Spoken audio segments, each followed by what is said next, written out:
त्रिदलं त्रिगुणाकारं त्रिनेत्रं च त्रिधायुधं त्रिजन्म पापसंहारम् एकबिल्वं शिवार्पणम् त्रिशाकै बिल्वपत्रैश्च अच्छिदै कोमलै शुभै तव पूजां करिष्यामि एकबिल्वं शिवार्पणम् कोटिकन्या महादानं तिलपर्वतकोटयः काञ्चनं क्षीरदानेन एकबिल्वं शिवार्पणम् काशीक्षेत्रनिवासं च कालभैरवदर्शनम् प्रयागे माधवं दृष्ट्वा एकबिल्वं शिवार्पणम् इन्दुवारे व्रतं स्थित्वा निराहारो महेश्वरः नक्तं हौष्यामि देवेश एकबिल्वं शिवार्पणम् रामलिंग प्रतिष्ठा च वैवाहिक कृतं तथा तटाकानि च सन्धानम् एकबिल्वं शिवार्पणम् अखण्ड बिल्वपत्रं च आयुधं शिवपूजनम् कृतं नाम सहस्रेण एकबिल्वं शिवार्पणम् उमया सह देवेश नन्दिवाहनमेव च भस्मलेपन सर्वाङ्गम् एकबिल्वं शिवार्पणम् सालग्रामेण विप्राणां तटाकं दशकूपयो यज्ञकोटिसहस्रश्च एकबिल्वं शिवार्पणम् दन्तिकोटिसहस्रेषु अश्वमेधशतक्रतौ कोटिकन्या महादानम् एकबिल्वं शिवार्पणम् बिल्वाणां दर्शनं पुण्यं स्पर्शनं पापनाशनम् अघोर पापसंहारम् एकबिल्वं शिवार्पणम् सहस्रवेदपाठेषु ब्रह्मस्थापनमुच्यते अनेक व्रतकोटीनाम् एकबिल्वं शिवार्पणम् अन्नदान सहस्रेषु सहस्रोपनयनं तथा अनेक जन्म पापानि एकबिल्वं शिवार्पणम् बिल्वाष्टकमिदं पुण्यं यः पठेत् शिवसन्निधौ शिवलोकमवाप्नोति एकबिल्वं शिवार्पणम्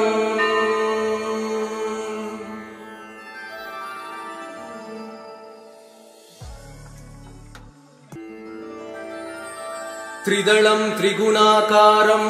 त्रिनेत्रं च त्रिधायुधं त्रिजन्म पापसंहारम् एकबिल्वं शिवार्पणम् त्रिशाकै बिल्वपत्रैश्च अच्छिदै कोमलै शुभै तव पूजां करिष्यामि एकबिल्वं शिवार्पणम् कोटिकन्या महादानं तिलपर्वतकोटयः काञ्चनं क्षीरदानेन एकबिल्वं शिवार्पणम् काशीक्षेत्रनिवासं च कालभैरवदर्शनम् प्रयागे माधवं दृष्ट्वा एकबिल्वं शिवार्पणम् इन्दुवारे व्रतं स्थित्वा निराहारो महेश्वरः नक्तं हौष्यामि देवेश एकबिल्वं शिवार्पणम् रामलिंग प्रतिष्ठा च वैवाहिक कृतं तथा तटाकानि च सन्धानम् एकबिल्वं शिवार्पणम् अखण्ड बिल्वपत्रं च आयुधं शिवपूजनम् कृतं नाम सहस्रेण एकबिल्वं शिवार्पणम् उमया सह देवेश नन्दिवाहनमेव च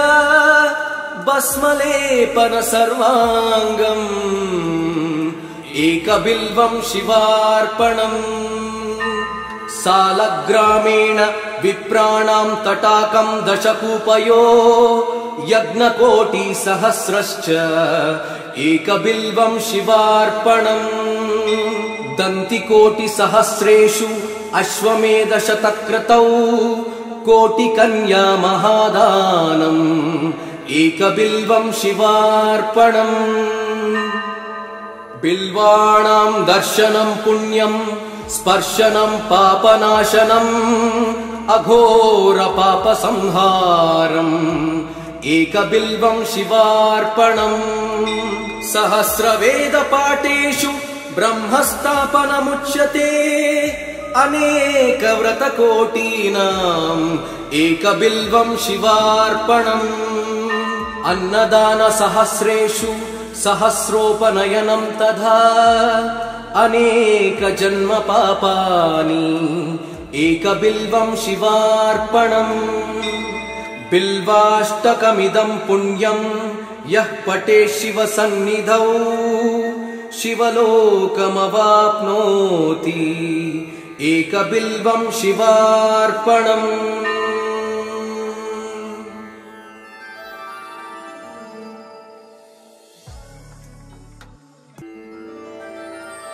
त्रिदलं त्रिगुणाकारं त्रिनेत्रं च त्रिधायुधं त्रिजन्मपापसंहारम् एकबिल्वं शिवार्पणम् त्रिशाकै बिल्वपत्रैश्च अच्छिदै कोमलैः शुभै तव पूजां करिष्यामि एकबिल्वं शिवार्पणम् कोटिकन्या महादानं तिलपर्वतकोटयः काञ्चनं क्षीरदानेन एकबिल्वं शिवार्पणम् काशीक्षेत्रनिवासं च कालभैरवदर्शनम् प्रयागे माधवं दृष्ट्वा एकबिल्वं शिवार्पणम् इन्दुवारे व्रतं स्थित्वा निराहारो महेश्वरः नक्तं हौष्यामि देवेश एकबिल्वं शिवार्पणम् रामलिङ्गप्रतिष्ठा च वैवाहिककृतं तथा तटाकानि च सन्धानम् एकबिल्वं शिवार्पणम् अखण्डबिल्वपत्रं च आयुधं शिवपूजनम् कृतं नाम सहस्रेण एकबिल्वं शिवार्पणम् उमया सह देवेश नन्दिवाहनमेव च भस्मलेपन सर्वाङ्गम् एकबिल्वं शिवार्पणम् सालग्रामेण विप्राणां तटाकं दशकूपयो यज्ञकोटिसहस्रश्च एकबिल्वं शिवार्पणम् दन्तिकोटिसहस्रेषु अश्वमेधशतक्रतौ कोटिकन्या महादानम् एकबिल्वं शिवार्पणम् बिल्वाणां दर्शनं पुण्यं स्पर्शनं पापनाशनम् अघोरपापसंहारम् एकबिल्वं शिवार्पणम् सहस्रवेदपाठेषु ब्रह्मस्थापनमुच्यते अनेकव्रतकोटीनाम् एकबिल्वं शिवार्पणम् अन्नदानसहस्रेषु सहस्रोपनयनं तथा अनेकजन्मपापानि एकबिल्वं शिवार्पणम् बिल्वाष्टकमिदं पुण्यं यः पठेत् शिवसन्निधौ शिवलोकमवाप्नोति एकबिल्वं शिवार्पणम्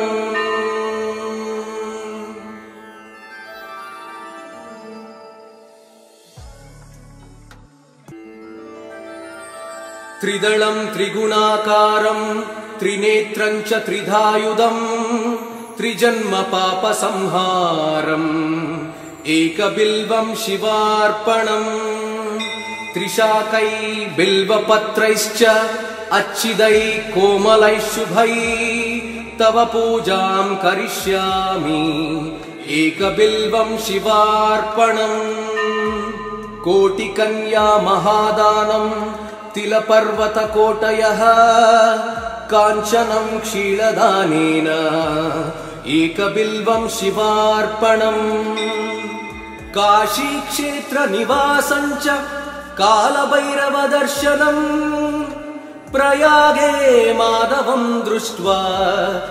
एकबिल्वं शिवार्पणम्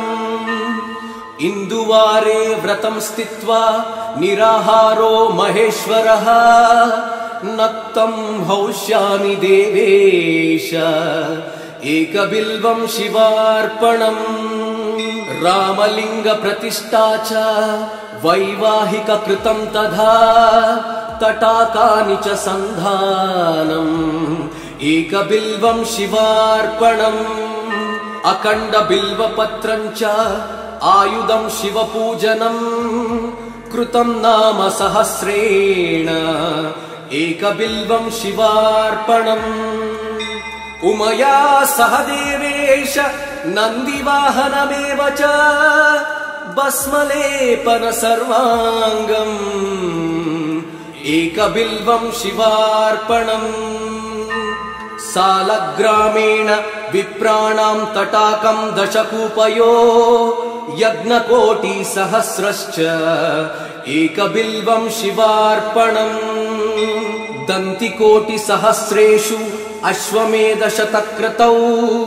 कोटिकन्या महादानम् एकबिल्वं शिवार्पणम्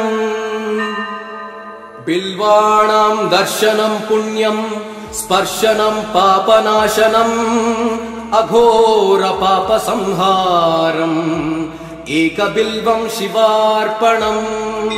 सहस्रवेदपाठेषु ब्रह्मस्थापनमुच्यते अनेकव्रतकोटीनाम् एकबिल्वं शिवार्पणम् अन्नदानसहस्रेषु सहस्रोपनयनं तथा अनेकजन्मपापानि एकबिल्वं शिवार्पणम् बिल्वाष्टकमिदं पुण्यं यः पठेत् शिवसन्निधौ शिवलोकमवाप्नोति एकबिल्वं शिवार्पणम्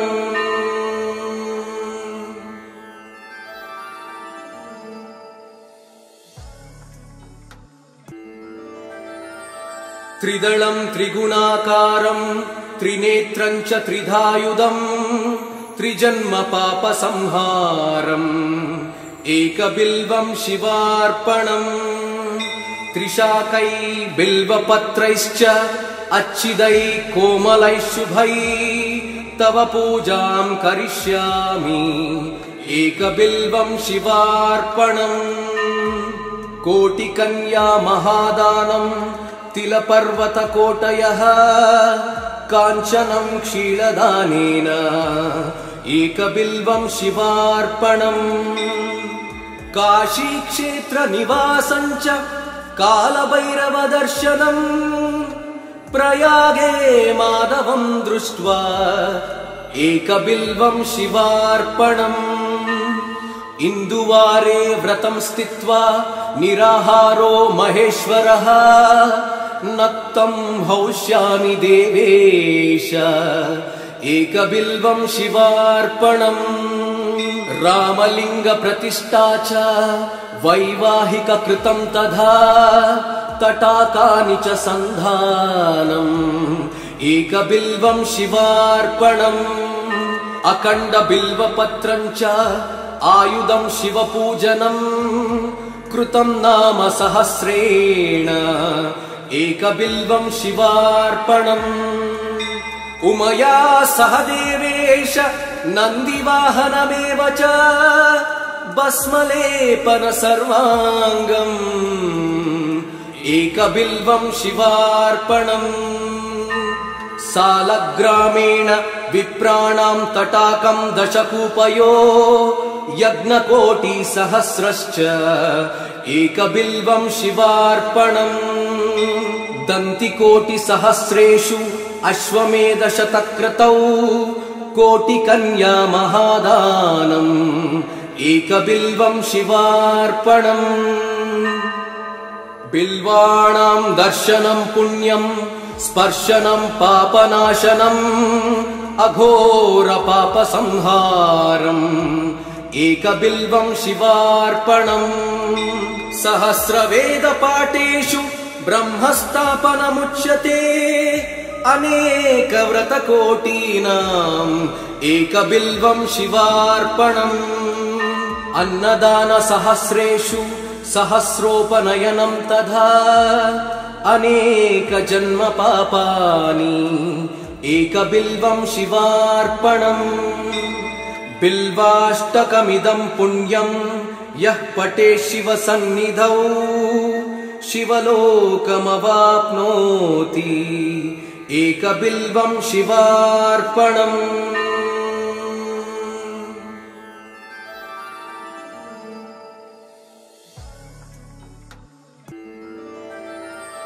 त्रिदलं त्रिगुणाकारं त्रिनेत्रं च त्रिधायुधं त्रिजन्म पापसंहारम् एकबिल्वं शिवार्पणम् त्रिशाकै बिल्वपत्रैश्च अच्छिदै कोमलै शुभै तव पूजां करिष्यामि एकबिल्वं शिवार्पणम् कोटिकन्या महादानं तिलपर्वतकोटयः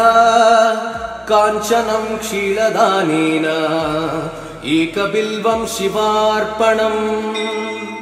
काशीक्षेत्रनिवासं च कालभैरवदर्शनम् प्रयागे माधवं दृष्ट्वा एकबिल्वं शिवार्पणम् इन्दुवारे व्रतं स्थित्वा निराहारो महेश्वरः नक्तं हौष्यामि देवेश एकबिल्वं शिवार्पणम् रामलिङ्गप्रतिष्ठा च वैवाहिककृतं तथा तटाकानि च सन्धानम् एकबिल्वं शिवार्पणम् अखण्डबिल्वपत्रं च आयुधं शिवपूजनम्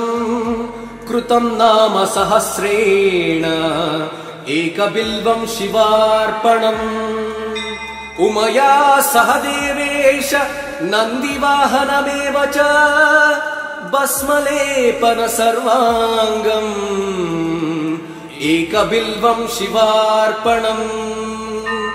सालग्रामेण विप्राणां तटाकं दशकूपयो यज्ञकोटिसहस्रश्च एकबिल्वं शिवार्पणम् दन्तिकोटिसहस्रेषु अश्वमेधशतक्रतौ कोटिकन्या महादानम् एकबिल्वं शिवार्पणम् बिल्वाणां दर्शनं पुण्यं स्पर्शनं पापनाशनम् अघोर पापसंहारम् एकबिल्वं शिवार्पणम् सहस्रवेदपाठेषु ब्रह्मस्थापनमुच्यते अनेकव्रतकोटीनाम् एकबिल्वं शिवार्पणम् अन्नदानसहस्रेषु सहस्रोपनयनं तथा अनेकजन्मपापानि एकबिल्वं शिवार्पणम् बिल्वाष्टकमिदं पुण्यं यः पठेत् शिवसन्निधौ शिवलोकमवाप्नोति एकबिल्वं शिवार्पणम्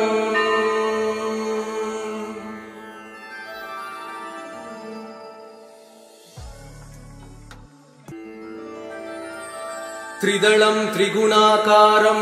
त्रिनेत्रं च त्रिधायुधं त्रिजन्म पापसंहारम् एकबिल्वं शिवार्पणम् त्रिशाकै बिल्वपत्रैश्च अच्छिदै कोमलै शुभै तव पूजां करिष्यामि एकबिल्वं शिवार्पणम् कोटिकन्या महादानं तिलपर्वतकोटयः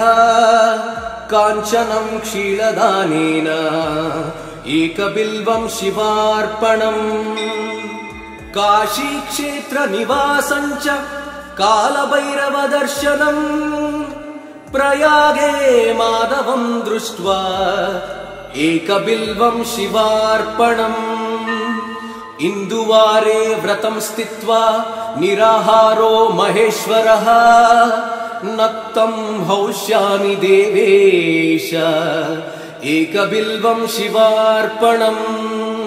रामलिङ्गप्रतिष्ठा च वैवाहिककृतं तथा तटाकानि च सन्धानम् एकबिल्वं शिवार्पणम् अखण्डबिल्वपत्रं च आयुधं शिवपूजनम् कृतं नाम सहस्रेण एकबिल्वं शिवार्पणम् उमया सह देवेश नन्दिवाहनमेव च भस्मलेपन सर्वाङ्गम् एकबिल्वं शिवार्पणम्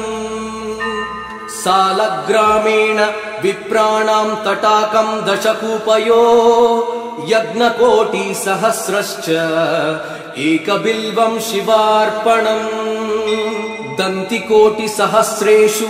अश्वमेधशतक्रतौ कोटिकन्या महादानम् एकबिल्वं शिवार्पणम् बिल्वाणां दर्शनं पुण्यं स्पर्शनं पापनाशनम् अघोरपापसंहारम् एकबिल्वं शिवार्पणम् सहस्रवेदपाठेषु ब्रह्मस्थापनमुच्यते अनेकव्रतकोटीनाम् एकबिल्वं शिवार्पणम् अन्नदानसहस्रेषु सहस्रोपनयनं तथा अनेकजन्मपापानि एकबिल्वं शिवार्पणम् बिल्वाष्टकमिदं पुण्यं यः पठेत् शिवसन्निधौ शिवलोकमवाप्नोति एकबिल्वं शिवार्पणम्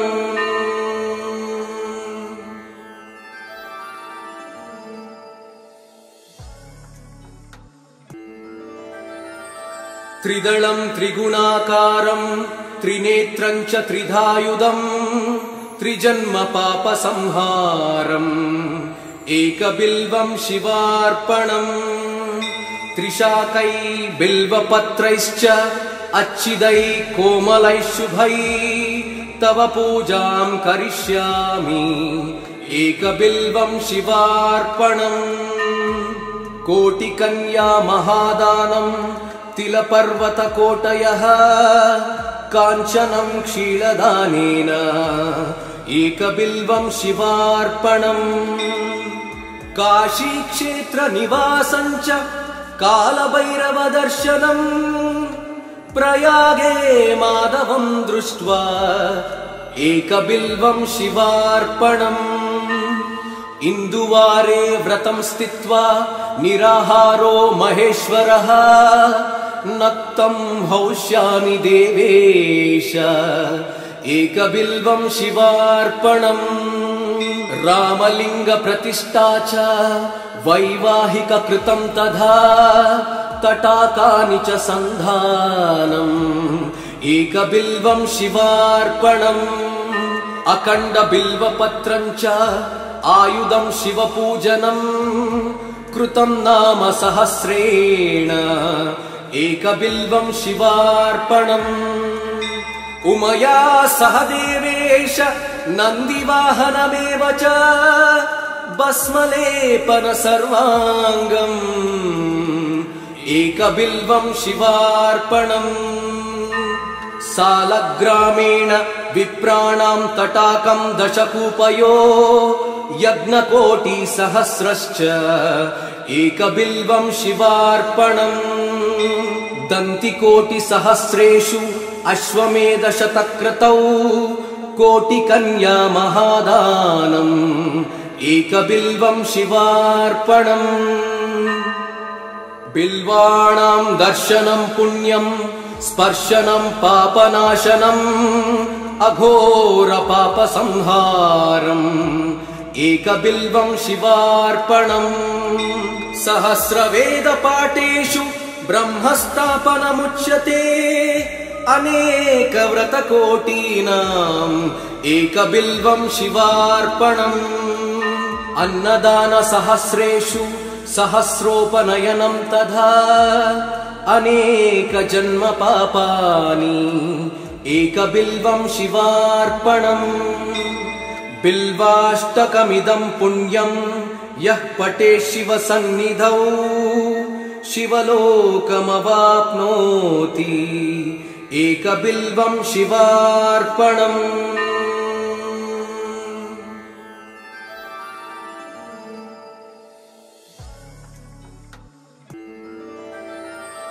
त्रिदलं त्रिगुणाकारं त्रिनेत्रं च त्रिधायुधं त्रिजन्म पापसंहारम् एकबिल्वं शिवार्पणम् त्रिशाकै बिल्वपत्रैश्च अच्छिदै कोमलैः शुभै तव पूजां करिष्यामि एकबिल्वं शिवार्पणम् कोटिकन्या महादानं तिलपर्वतकोटयः काञ्चनं क्षीरदानेन एकबिल्वं शिवार्पणम् काशीक्षेत्रनिवासं च कालभैरवदर्शनम् प्रयागे माधवं दृष्ट्वा एकबिल्वं शिवार्पणम् इन्दुवारे व्रतं स्थित्वा निराहारो महेश्वरः नक्तं हौष्यामि देवेश एकबिल्वं शिवार्पणम् रामलिङ्गप्रतिष्ठा च वैवाहिककृतं तथा तटाकानि च सन्धानम् एकबिल्वं शिवार्पणम् अखण्डबिल्वपत्रं च आयुधं शिवपूजनम् कृतं नाम सहस्रेण एकबिल्वं शिवार्पणम् उमया सह देवेश नन्दिवाहनमेव च भस्मलेपन सर्वाङ्गम् एकबिल्वं शिवार्पणम् सालग्रामेण विप्राणां तटाकं दशकूपयो यज्ञकोटिसहस्रश्च एकबिल्वं शिवार्पणम् दन्तिकोटिसहस्रेषु अश्वमेधशतक्रतौ कोटिकन्या महादानम् एकबिल्वं शिवार्पणम् बिल्वाणां दर्शनं पुण्यं स्पर्शनं पापनाशनम् अघोर पापसंहारम् एकबिल्वं शिवार्पणम् सहस्रवेदपाठेषु ब्रह्मस्थापनमुच्यते अनेकव्रतकोटीनाम् एकबिल्वं शिवार्पणम् अन्नदानसहस्रेषु सहस्रोपनयनं तथा अनेकजन्म पापानि एकबिल्वं शिवार्पणम् बिल्वाष्टकमिदं पुण्यं यः पठेत् शिवसन्निधौ शिवलोकमवाप्नोति एकबिल्वं शिवार्पणम्